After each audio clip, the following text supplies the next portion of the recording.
Paz seja convosco. Tá quente? No inferno é melhor, hein? Mais quente, hein? Cuidado pra vocês virem pra lá, hein? Quero saudar os irmãos e as irmãs com a paz do nosso Senhor Jesus Cristo. Saudade, hein?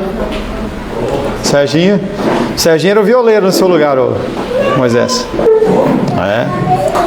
Serginho, Cardoso, Thaís. Por causa de vocês três que estão visitando, hoje a palavra vai ser mais light, né? Vai nada. Louvamos a Deus por mais esta feliz oportunidade que Ele nos concede de estarmos na sua casa, buscando conhecer mais dEle. Não há outro propósito a não ser adorar a Deus e conhecer a Deus. Se você precisa de bênçãos, o Senhor é o lugar das bênçãos. Mas nós não podemos viver a caça e a busca dessas bênçãos. Está muito forte, tá? Só dá uma baixadinha, Pedro. Vai começar a sacudir forte aí. Nós não somos pessoas que devemos estar à caça das bênçãos. Todas as nossas ações, elas têm consequências. E se nós vivemos segundo o manual do nosso Criador, a consequência vão ser boas. Se você intenta viver segundo a tua vontade, segundo o seu coração, as consequências elas são amargas. Primeira música e que nós cantamos com frequência: quero conhecer Jesus. Quer conhecer Jesus? Não tem milagre, não tem chip, não tem pendrive, não tem nada. É ler a Bíblia. Da mesma maneira que nós buscamos a capacitação em diversos campos da ordem acadêmica ou profissional, também para conhecer Jesus nós temos que nos dedicar aonde se fala de Jesus. E nós temos que saber discernir o que é falado por todos os lados, em todas as instâncias, mídias e tudo mais, sobre quem é Jesus. Vira e mexe, um ou outro compartilha comigo um vídeo, um negócio. Até o Felipe estava mostrando lá, até fiquei a hora que o Felipe compartilhou comigo, eu falei: meu, se ele está nessa, a gente precisa sentar para conversar. O cara desesperado lá, pagando as contas dele lá, ele com 10 cartões de crédito, colocando o cartão. Gente, a vida cristã não é isso. A vida cristã é uma vida de dificuldades, sofrimento, de busca da satisfação da vontade de Deus e tentar ficar até o fim firme para podermos ser assuntos levados aos céus para viver na glória com o nosso Deus. Não há outro plano, não há outro propósito. Aleluia. Em nosso último encontro estivemos meditando sobre o tema verdade e paciência. Dentro daquela exortação, 6 exortações que Paulo está fazendo, as 2 primeiras ele fala sobre a verdade e fala sobre a paciência. Primeiro ele fala que não basta você deixar a mentira de lado, mas você tem que falar a verdade. E você não deve irar. Pelo contrário, você deve ser uma pessoa mansa. Deve ser uma pessoa cordata, uma pessoa que seja agradável no convívio. E aí o finalzinho do versículo que nós meditamos na semana passada fala: nem deis lugar ao diabo. E se nós fôssemos pentecostais avivados, a gente fala: está amarrado. Mas adianta você amarrar algo que você proclama com a boca e você desfaz com as suas ações? O cristianismo nunca foi algo dentro da igreja. O cristianismo sempre foi algo fora da igreja. E a gente vê isso dentro do contexto histórico cristão, em que quando os discípulos e os apóstolos eles quiseram ficar centralizados em Jerusalém, Deus permitiu que viesse a perseguição do Império Romano, de tal sorte que aquelas pessoas elas foram para tudo quanto é lado, e chega a mim e chega a você. Então o cristianismo não é algo fácil. Não adianta você dizer que você não vai dar lugar ao diabo, se você nas suas ações você age desta forma. O que adianta amarrar em palavras se você faz e atesta a sua falta de apreço por Deus através das suas atitudes? Seja por falta de conhecimento, seja por insensatez, seja algo de forma dolosa, de caso pensado, o delito ocorre E quando ele ocorre, nós somos sujeitos às suas consequências.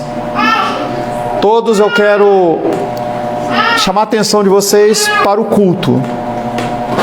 Nós temos a Heloísa, que é uma gracinha, nós temos o Miguel, que é uma gracinha, mas se você veio ao culto para cultuar essas crianças, você está no lugar errado.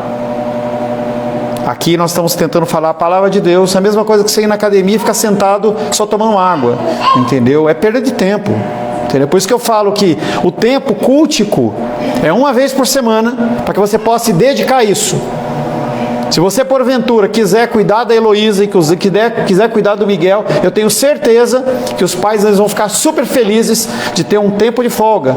Se não, deixe os pais cuidarem, tá bom? Seja por falta de conhecimento, seja por insensatez ou caso pensado, todo delito cometido contra Deus tem suas consequências e a gente vai viver, na melhor das hipóteses, aqui na terra, senão na eternidade no inferno.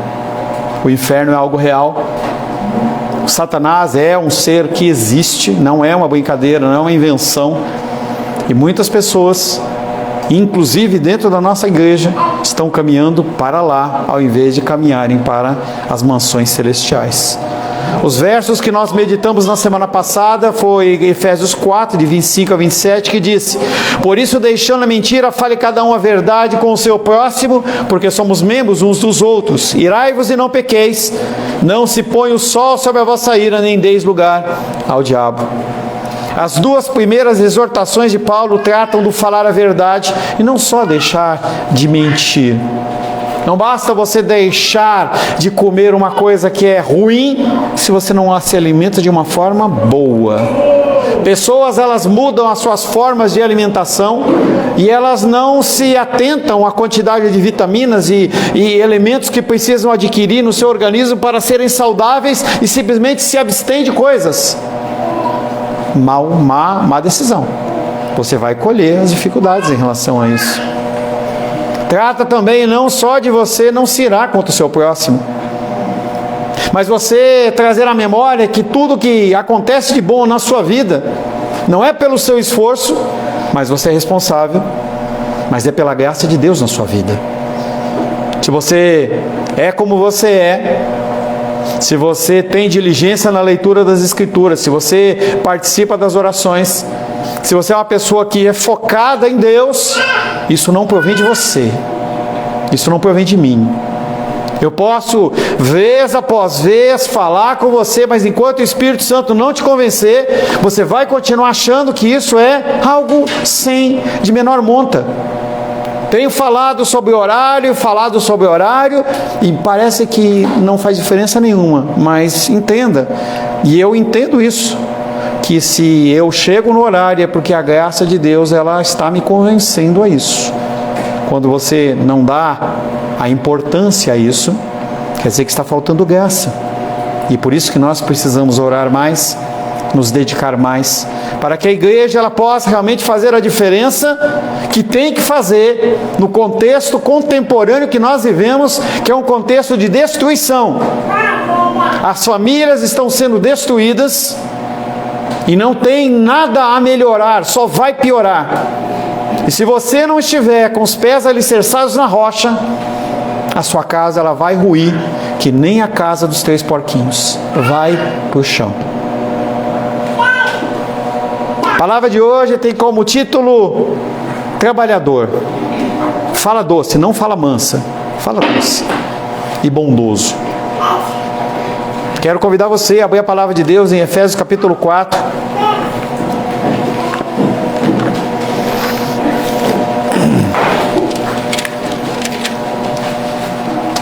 Efésios capítulo 4, versos 25 em diante. Aqueles que não têm impedimento físico e puderem ficar de pé em reverência à palavra de Deus, não a mim, em relação à palavra de Deus, por favor o façam. Crianças estão inclusas. Efésios capítulo 4, verso 25 em diante diz assim: por isso, Deixando a mentira, fale cada um a verdade com o seu próximo, porque somos membros uns dos outros. Irai-vos e não pequeis, não se põe o sol sobre a vossa ira, nem deis lugar ao diabo. Aquele que furtava, não furte mais, antes trabalhe, fazendo com as próprias mãos o que é bom, para que tenha com que acudir ao necessitado. Não saia da vossa boca nenhuma palavra torpe, e sim unicamente a que for boa para a edificação, conforme a necessidade. E assim transmita graça aos que servem, aos que ouvem. E não entristeçais o Espírito de Deus, no qual fostes selados para o dia da redenção. Longe de vós toda amargura e cólera, e ira, e gritaria e blasfêmias, e bem assim toda malícia. Antes, sede uns para com os outros benignos, compassivos, perdoando-vos uns aos outros, como também Deus em Cristo vos perdoou. Sede, pois, imitadores de Deus, como filhos amados, e andai em amor, como também Cristo nos amou, e se entregou a si mesmo por nós, como oferta e sacrifício a Deus em aroma suave. Palavra do Senhor, amém? Senhor, louvamos o Teu nome pela leitura da Tua santa e bendita palavra. Agradecemos pelo privilégio que temos, Pai querido, de estarmos nesta noite diante do Senhor. Pedimos, Pai querido, que o Senhor abra os nossos ouvidos para que nós possamos ouvir. O Senhor nos dê entendimento, que o Teu Espírito Santo possa nos dar o discernimento daquilo que procede de Deus e aquilo que não procede de Deus, para que nós possamos crescer em estatura e graça, Pai.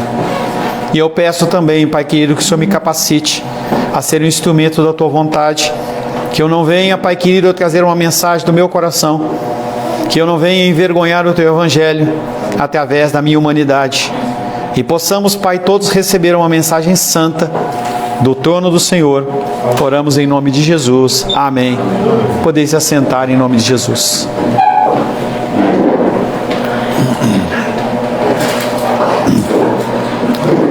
Felipe, toca com a Raiane. Exato.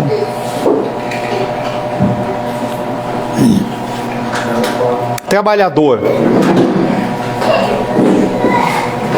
Fala doce e bondoso. Características cristãs. Nós não temos visto muito essas características. As pessoas, elas têm vivido segundo o seu próprio coração. As pessoas, elas têm criado os seus próprios caminhos e têm deixado a palavra de Deus em segundo plano. Falamos sobre falar a verdade, deixando a mentira. Falamos de sermos pessoas cordatas e pacientes e deixarmos a ira de lado.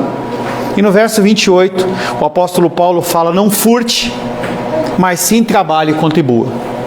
Pastor, nesse aspecto eu estou tranquilo. Não tenho passagem na polícia, não fui preso, não fui roubado, tenho uma ficha limpa, está tudo certo. Antes fosse só isso. Nós estamos estudando dentro da escola bíblica dominical, aquela que você não vem porque você está com soninho, entendeu? Que você precisa ter noites de sono, como tem a Júlia, a Heloísa e o Miguel. Mas nós estamos trabalhando dentro da escola bíblica dominical, dentro do catecismo de Westminster, trabalhando sobre os 10 mandamentos. E o 8º mandamento, ele fala: não furtarás. Seco. 2 palavras: não furtarás. Não furtarás foi o 8º mandamento da lei de Moisés. Tinha e ainda tem uma ampla aplicação, não somente com respeito ao furtar o dinheiro ou os bens de outras pessoas, mas também com respeito a muitas atividades do nosso dia a dia, como por exemplo, sonegação de impostos. Dar aquele jeitinho na alfândega para você não pagar isso, não pagar aquilo.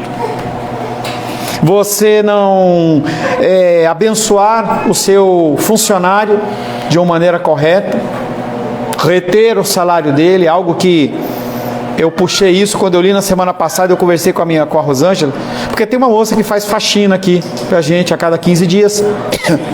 Ela veio na semana passada. E às vezes a gente fala: pô, eu pago quando der. E a Rosângela me cobra e fala assim: você já pagou a fulana? Não, daqui a pouco eu pago. Que desespero é esse? E aí a palavra vem forte. As pessoas, elas têm demandas diferentes, necessidades diferentes, e nós não podemos medir a minha disponibilidade em relação à disponibilidade do outro. A dor que você sente, ela não pode ser medida por mim, e nem a minha dor pode ser medida por você. Nós temos dificuldades diferentes. E quando eu lembrei disso, eu falei, caramba, né? Eu não posso, a pessoa acabou o trabalho, eu tenho que remunerar ela no momento certo. Eu não posso reter aquilo que é digno dela, porque senão eu vou estar roubando, eu vou estar furtando. Aplica-se ainda aos empregadores que oprimem os trabalhadores, aos empregados que inclusive fazem um serviço inferior, sendo que podem fazer algo com mais excelência, ou que deixam de fazer aquilo que deveria fazer. Já trabalhei em grande empresa, trabalhei na Philips, e eu vi as pessoas, às vezes podiam fazer um trabalho num espaço curto de tempo, mas as pessoas, elas enrolavam o trabalho, e isso é roubar. Quando você, no dia do Senhor, você trabalha, você está roubando ao Senhor. E aí a gente tem as exceções, claro. Por exemplo, o Serginho, ele é um policial militar, civil militar, né? Entendeu? Ele trabalha em escala diferente.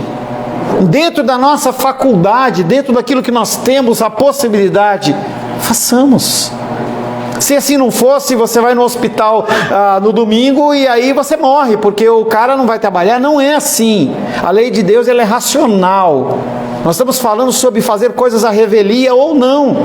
Eu posso abrir mão disso e não abro, porque eu preciso fazer isso ou não fazer aquilo, demandando do meu coração e não segundo a palavra de Deus. Ao repetir o mandamento, aquele que furtava, ele completa: não furte mais. Mas não basta você não furtar mais.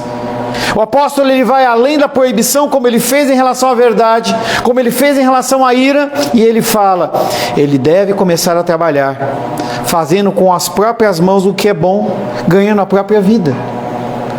Você para de roubar e você começa a trabalhar de uma maneira correta, de uma maneira justa. O comércio tem muitas dificuldades nesse aspecto, em que você vê uma pessoa enforcada, você pega aquele automóvel dela, o imóvel dela, e dá uma mixaria. Eu lembro que quando a gente estava lá, a Rosângela contava, lá em São Paulo a gente tinha uma gráfica, e a pessoa, ela chegava lá com um trabalho, quanto que é? 200? Percebia que a pessoa estava em luta, jogava assim 100 e falava, você quer isso aqui? É roubar, é oprimir as pessoas, é trazer um comportamento que não é cristão.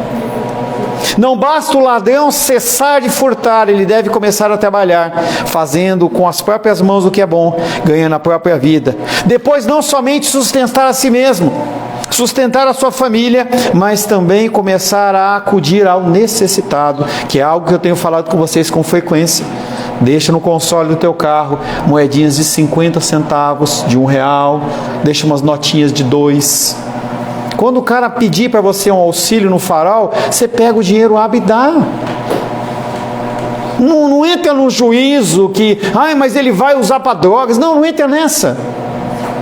A ideia é você abençoar pessoas, só isso. Ninguém está pedindo para você ser o juiz federal, nada disso. Você simplesmente é chamado a abençoar pessoas que são necessitadas. E o que a gente menos faz é isso. Com a quantidade de recursos que nós temos e bênçãos que nós temos.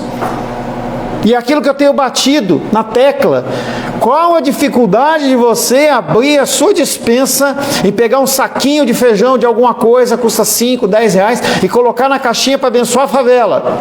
Pastor, não tenho tempo, toma um dinheiro para comprar, beleza. Mas por que não fazer isso? Por que roubar a Deus? Por que nós achamos que esse furtar, ele se refere apenas às pessoas que são presas nas ruas, ou porque assaltou um banco, ou qualquer coisa assim? Nós temos assaltado e roubado. Ao invés de ser um parasita na sociedade, o que é um parasita? É aquele que só recebe, só quer para si. Eu quero só aquilo que me agrada, eu só quero aquilo que me beneficia. Eu quero ser beneficiado, eu quero ser o primeiro, eu quero ser abençoado, mas eu não quero fazer nada. É a mesma situação dos ladrões. É a mesma situação de alguns movimentos que acham que você trabalhou a vida inteira para ter um imóvel, para ter um terreno, e o cara pode ir lá e tomar o teu terreno porque ele precisa. É o mesmo pensamento. Em vez disso, nós temos que começar a contribuir. E aí, contribuição, eu não vou falar de dízimo e oferta, porque você está cansado de ouvir a respeito disso. Mas no que você tem contribuído? Você tem feito algo a mais? Na casa do Senhor, você tem feito algo a mais? Você tem buscado com diligência qual que é o ministério que Deus quer que você proclame, que você faça? Você tem participado em reunião de oração? Nós temos a nossa reunião de quarta-feira. Será que você pode separar um tempo para isso? Nós temos o nosso tempo de evangelismo. Será que você pode tirar um sábado para você ir lá e passar 1 a 2 horas abençoando vidas? Ou será que o seu tempo ele é tão corrido? É aquela palavra maldita que eu falei na semana passada, a correria. Tira isso da sua boca. Nós temos toda sorte de facilidades na nossa vida. Nós temos telefone, nós temos internet, nós temos toda sorte de coisas, e nós vivemos na correria. Correria, você não tem tempo para nada. Parece que, além de falta de dinheiro, falta de tempo, parece que Deus ele não programou direito. Ele tinha que ter feito o dia com mais 10 horas. Não é, gente, a programação de Deus é perfeita. A má utilização do tempo da sua parte é que é diferente. E você pode ouvir o que eu falo aqui e você ir para casa e jogar tudo fora, mas você vai ser cobrado. É aquilo que eu sempre digo, é melhor você não vir, ficar em casa, vai ver o Fantástico, vai ver o Faustão, sei lá se ele saiu do hospital ou não. Vai fazer qualquer outra coisa, porque quando você ouve, você é condenado. Então, se você não quer fazer, não ouça. Não perca seu tempo. Como que você quer agir? Como que você quer ser conhecido no reino do Rei de Deus? Como alguém que contribui ou um parasita? Um verme? Uma bactéria? Sempre entendendo que a pessoa ela só consegue deixar de roubar e furtar através da graça de Deus.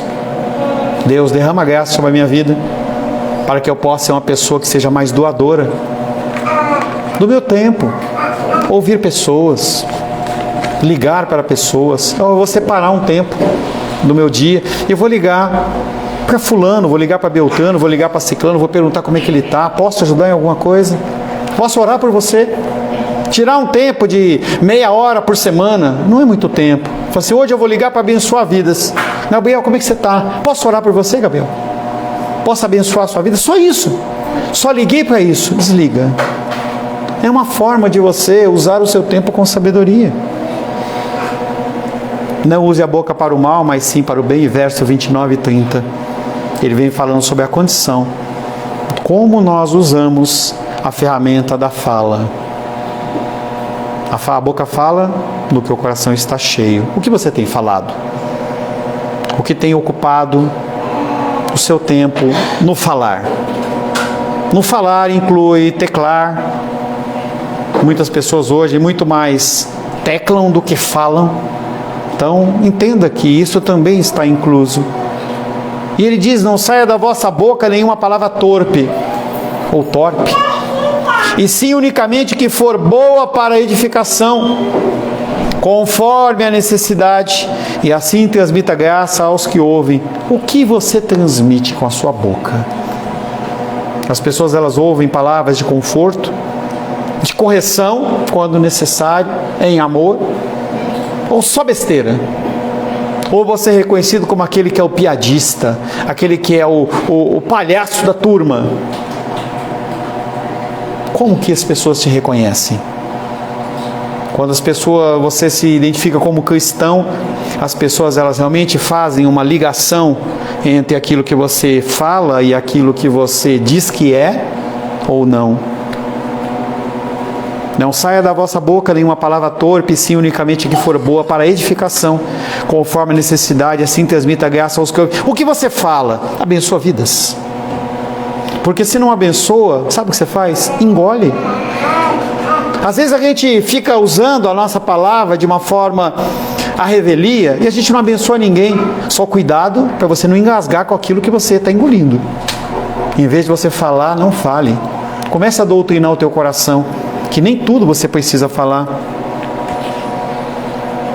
e não entristeçais o Espírito de Deus, na qual fostes selados para o dia da redenção.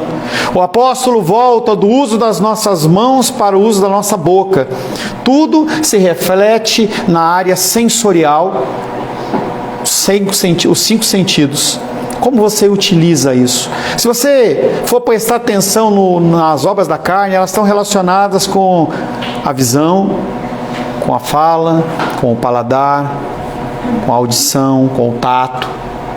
Como você tem lidado com os 5 sentidos? A fala é uma maravilhosa dádiva de Deus, uma das capacidades humanas que refletem a nossa semelhança com o Criador. Nosso Deus fala, e como Ele, nós também devemos falar. A fala nos distingue dos animais. A vaca muge, o cachorro late, o porco grunhe, o pombinho lá, não, coruja faz e nós falamos. Isso é a diferença, é uma das diferenças daquele que é ser humano, daquele que não é, daquele que é animal. Quando essa palavra torpe, ela é aplicada, ela fala de coisas que não são boas. Mateus capítulo 7. O que é essa palavra torpe? Mateus capítulo 7, versos 17 e 18.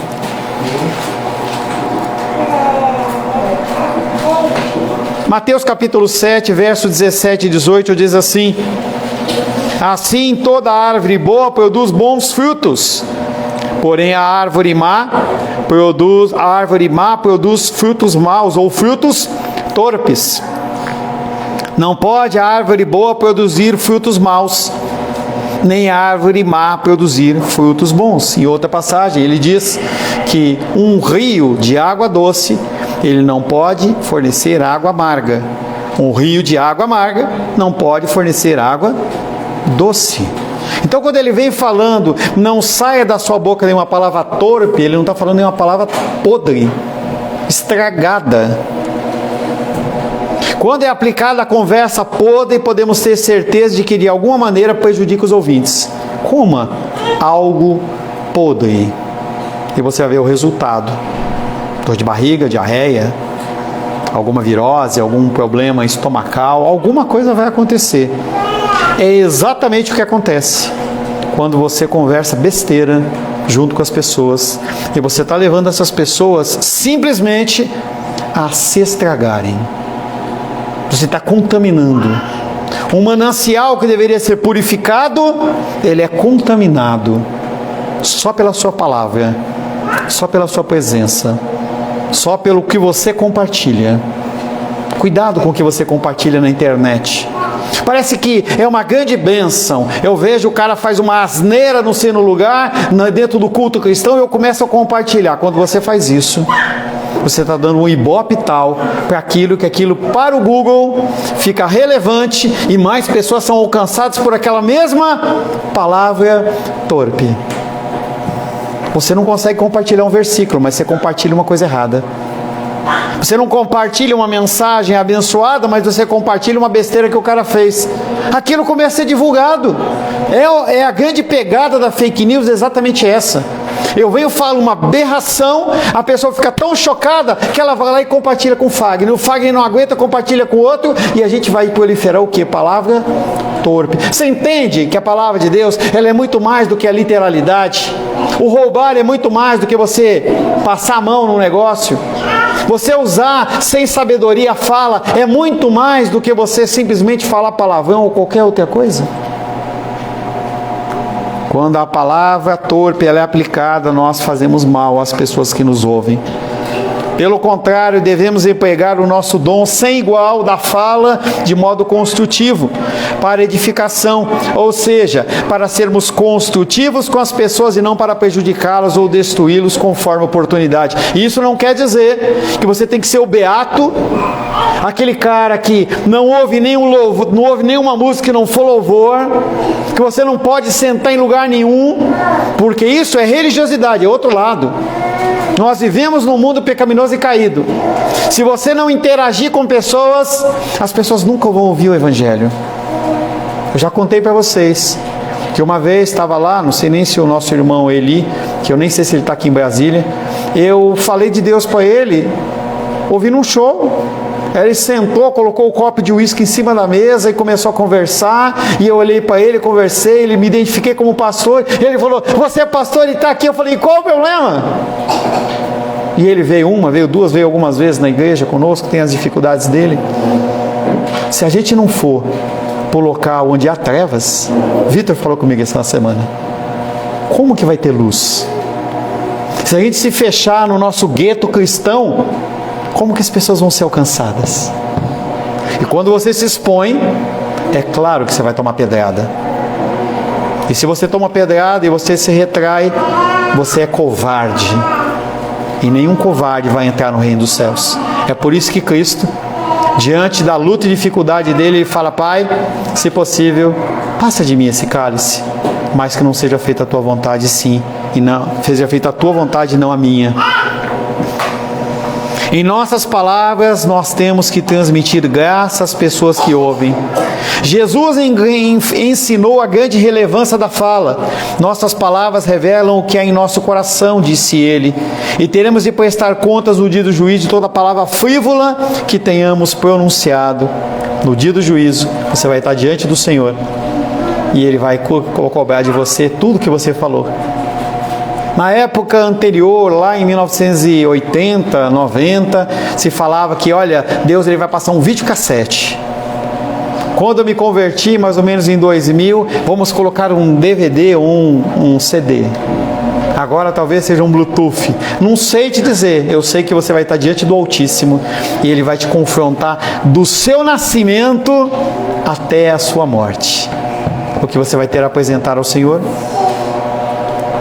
Dessa maneira, Tiago estava apenas repetindo o ensino do seu mestre, quando enfatizou o imenso poder da língua humana para o bem ou para o mal. Tiago, capítulo 3.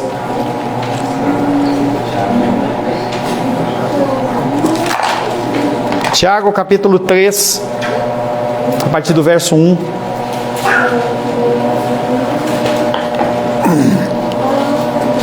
Esther, ajuda a Manu a achar, por favor. Tiago capítulo 3, verso 1 em diante diz assim: Meus irmãos, não vos torneis muitos de vós mestres, sabemos que havemos de receber maior juízo, porque todos tropeçamos em muitas coisas. Se alguém não tropeça no falar, é perfeito varão, capaz de refrear também todo o corpo. Ora, se pomos freio na boca dos cavalos para que nos obedeçam, também lhe dirigimos o corpo inteiro. Observai igualmente os navios, que sendo tão grandes e batidos de rijos ventos por um pequeníssimo leme, são dirigidos para onde queira o impulso do timoneiro.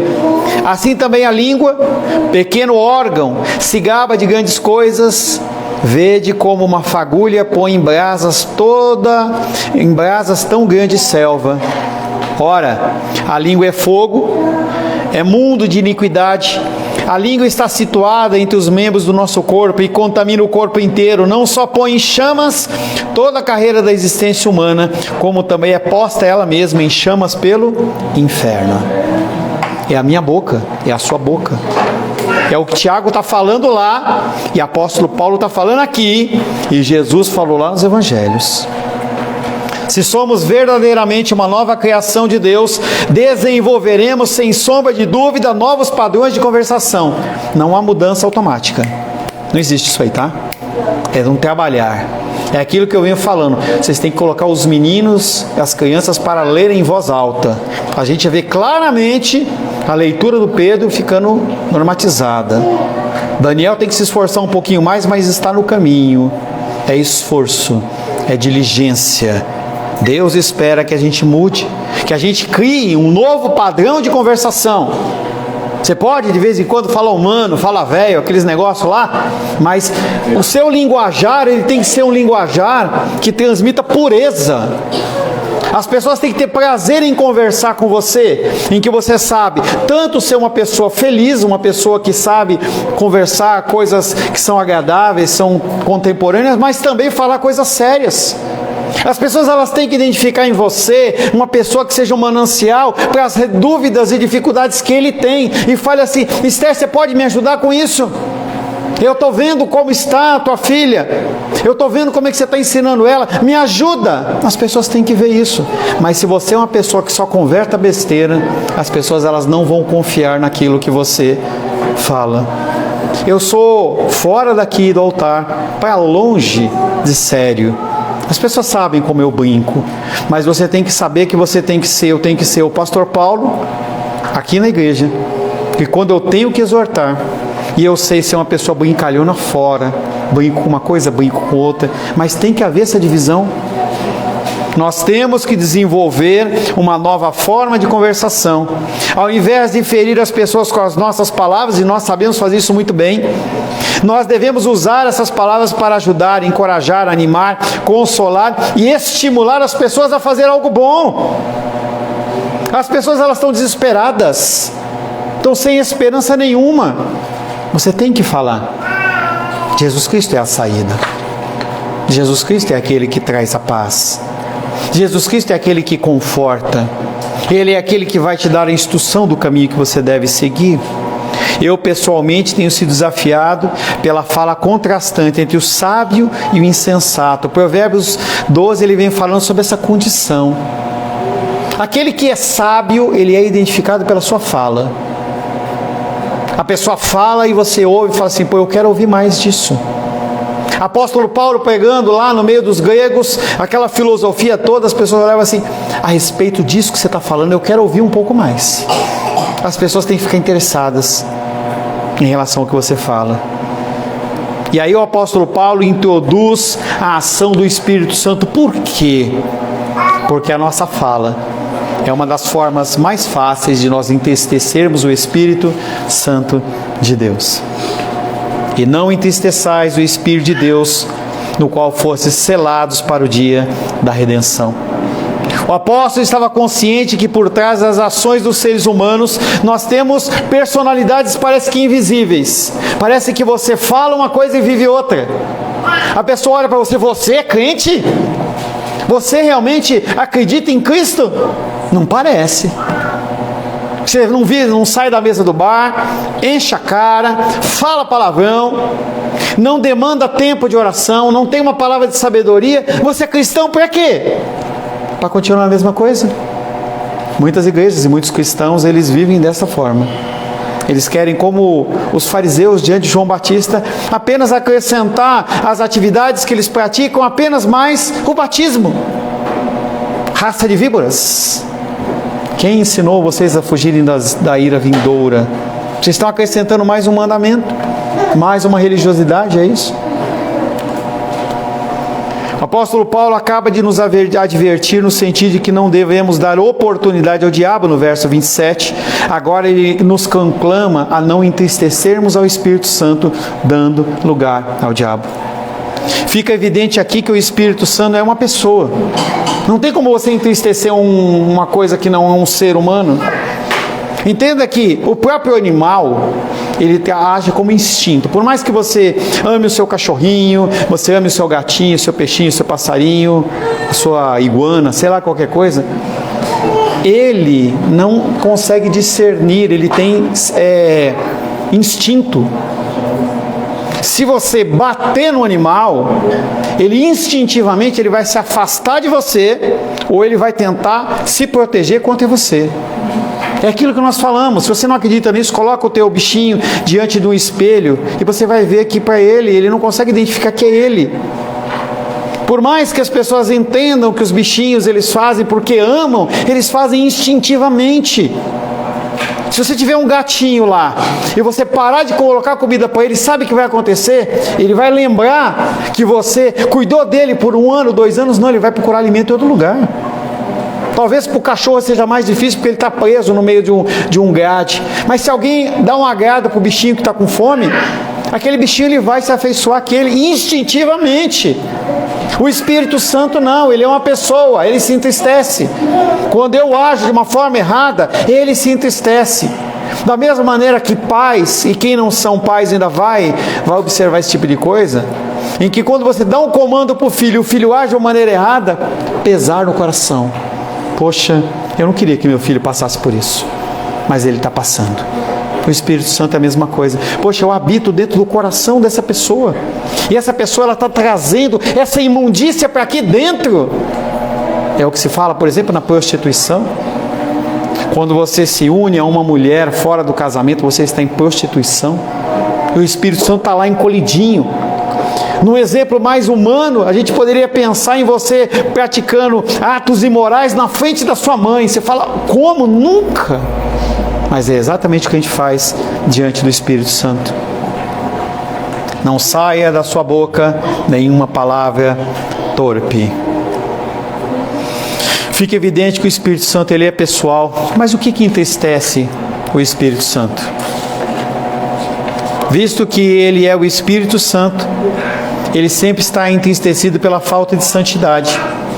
Sendo ele um só Espírito, a falta de união entre as pessoas causa tristeza a ele. Quando você age de uma maneira grosseira com alguém, você está estabelecendo um muro de separação. E o Espírito Santo ele se entristece. Qualquer coisa incompatível com a pureza ou com a unidade da igreja é incompatível com a natureza do Espírito Santo, portanto isso o fere. Tudo que você faz na sua vida terrena, fora da igreja ou dentro da igreja, que não está de acordo com as Escrituras, fere o Espírito Santo. Fere o Espírito Santo. Notamos também no verso 30, as referências que ele fala em sermos selados até o dia da redenção. O que ele está falando? Quando você aceita Cristo como Senhor e Salvador, você recebe um selo.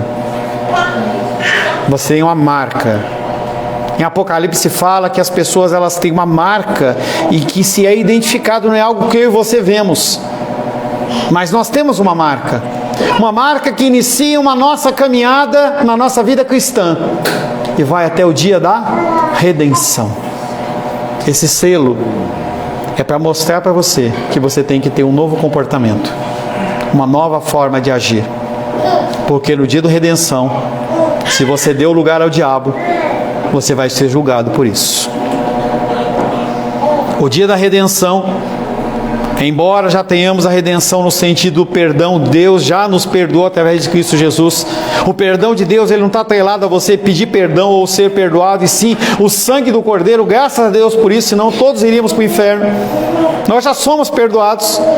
A nossa ação de pedir perdão ou de perdoar, ela está condicionada com a ação de Cristo na cruz do Calvário. O sangue vermelho, carmesim derramado na cruz do Calvário, que cobre a minha e a sua multidão de pecados. É por isso que nós nos arrependemos. É por isso que nós perdoamos. A selagem e a redenção se referem ao início e o fim do processo da salvação. Entre esses dois pontos terminais, devemos fazer o quê? Crescer em semelhança a Cristo. Tomar cuidado para não entristecer o Espírito Santo. Por isso que a maior função da igreja é ensinar o que você tem que fazer. O que você vai fazer com isso? É com você. A minha responsabilidade acaba naquilo que eu falo e nas cobranças que eu faço no background. Gostou, Luli? Background, gostou, né? Eu faço por fora, tá?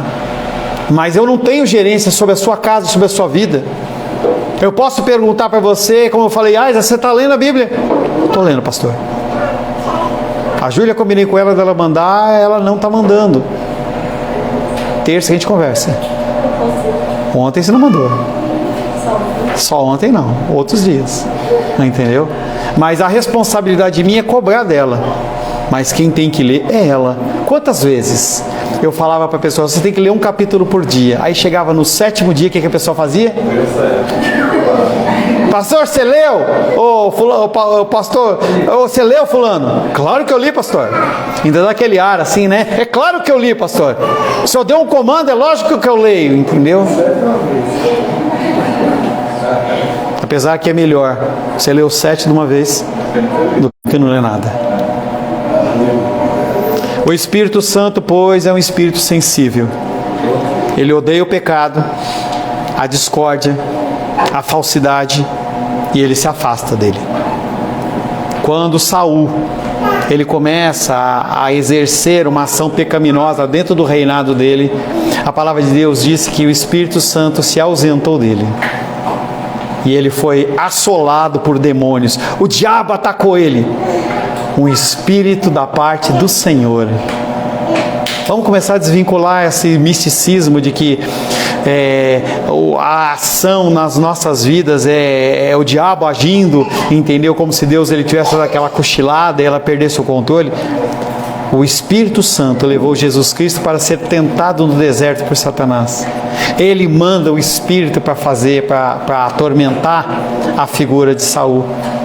E aí a figura de Davi é aquela que traz a paz. Você entende que você pode trazer paz? Talvez não num dedilhar, entendeu, de uma harpa, mas com as suas palavras. Você pode ser o Davi na vida de um monte de Saul por aí, apenas tendo palavras doces. Não amargas, não ácidas, não azedas. Entre esses dois pontos, a discórdia, a falsidade, e retrai-se para longe deles. Logo, se quisermos evitar que o Espírito Santo fique entristecido, o que é que nós devemos fazer? Nos afastar dessas coisas. Nós devemos nos afastar, não das pessoas, não necessariamente dos ambientes que as pessoas vivem, mas uma coisa é você estar num local e outra coisa é você viver naquele local. Uma coisa é você estar na mesa de um bar e outra coisa é você ser o mangua que toma a bebida lá e enche a cara lá. É diferente. Por mais que as pessoas identifiquem você num lugar e você está evangelizando no meio de um bar, uma mesa cheia de cerveja, como que você é olhado por aquelas pessoas? O problema não está em consumir bebida alcoólica, tá? No que as pessoas veem. E não é hipocrisia. O contexto é como que as pessoas elas se sentem diante de você, você fazendo aquilo que você está fazendo. Tirar racha. Um tempo atrás eu conversava com os meninos, né? Que eu coloquei até um grupo dos meninos, né? Porque as pessoas elas ficavam tirando racha e tal, e saía da igreja, ia tomar um lanche, e aí corria, e um passava na frente do outro. Eu falei, vocês cresceram? Será que vocês estão numa fase errada na vida de vocês? Não que eu não tenha feito isso, eu fiz isso, mas em nenhum momento eu estava casado, e não que eu não estando casado eu estava certo, mas você agrava a coisa, porque você está dando exemplo para sua esposa, está dando exemplo para os seus filhos, de como você não deve agir, aí depois você vai julgar a criança, porque ela está sendo rebelde, sendo que você ensinou ela a fazer exatamente isso. Se queremos evitar que o Espírito Santo fique entristecido, nós devemos nos retrair para longe desses pecados. Todo crente cheio do Espírito deve buscar dar prazer a Deus e não mágoa e tristeza. Feche seus olhos.